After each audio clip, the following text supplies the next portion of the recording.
Good morning, Richard Borston here with Gravel Driveway Recovery.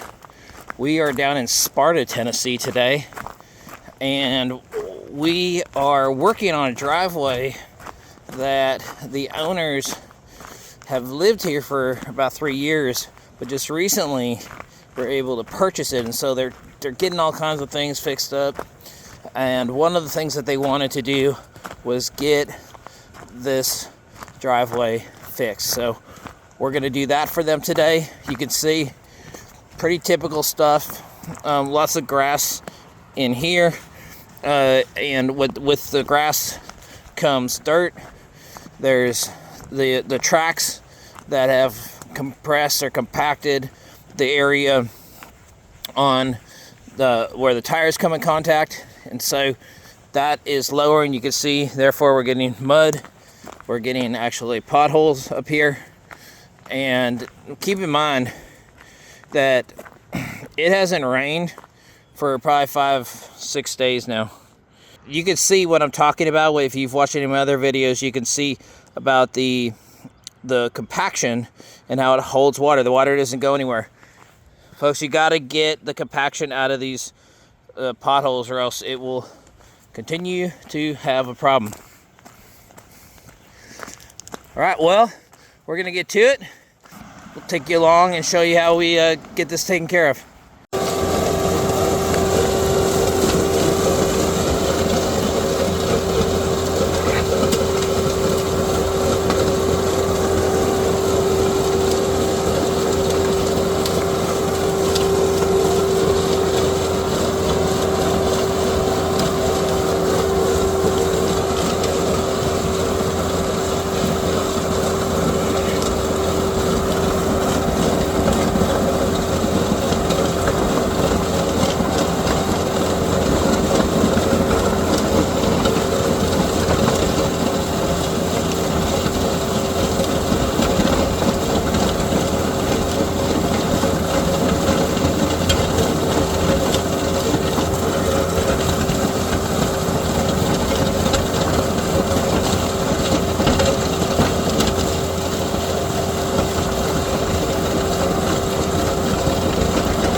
we've gotten all our gravel in.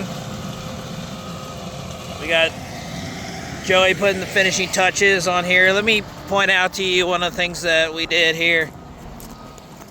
So what's going on here is that this road, the way that the driveway went in, it came in at an angle, and so if they ever wanted to be able to turn this way, the road was facing this way, and so they'd have to swing out into the opposite side in order to be able to turn right. Well, the problem with that is that it's really dangerous. There's a hill that's right over here, and the cars come this way. Speed limit is 45, but I can tell you, being here today, they do not drive 45. So what we did here was we extended this out so that they can square up more on the road and be able to just turn and get going down there. So that's what this is all about. You can see Devin over there rolling away. And again, you can see the difference here between what it looks like with how most guys finish like this, and this is how we finish it. So you can see the difference. And I can tell you, like I've said, this is not just aesthetics, guys. This is functional. First of all, we're determining how it's going to settle. We're setting it so that it will be compacted and it's not going to move the willy-nilly, depending on what car or truck or whatever comes through here. It's going to, we are settling it now. When you have it like this, as the cars come in and it settles down eventually, but in the meantime, you don't have control over it. Secondly, because we compact it, we're setting the grade and then we're compacting it to the grade so that we can determine exactly what that grade's going to be like and how that water is going to move on this surface. With here, you don't have as much control over that. So just wanted to share some of those things with you. We're going to get this wrapped up and then I'll show you guys the finished product at the end. Well, here you go. So this is what it looks like when it's done. I will point out a few things. So it was cupping in here, so we brought in some extra gravel to get that and set this up that we can have it flow correctly. So it's important. I would say 90% of what we're looking at when we're looking at driveways and grading it and setting it up and all that stuff is we want to see how the water's moving, what it's doing, etc. And so that's what we focus on. But here you go. It's a beautiful day here in Tennessee. We enjoyed our time working here. I hope you've enjoyed your time watching us do our thing. Maybe you've picked up a thing or two. Maybe you've picked up a thing that you would never do. Go ahead and tell me in the comments what could we have done better? What could we have done differently? What would you have done differently? And we appreciate all of you watching and subscribing, liking, all that stuff. It's important for us. But mostly we just like making these for y'all. Hopefully you're getting something out of it. Well, have a great rest of your day and God bless.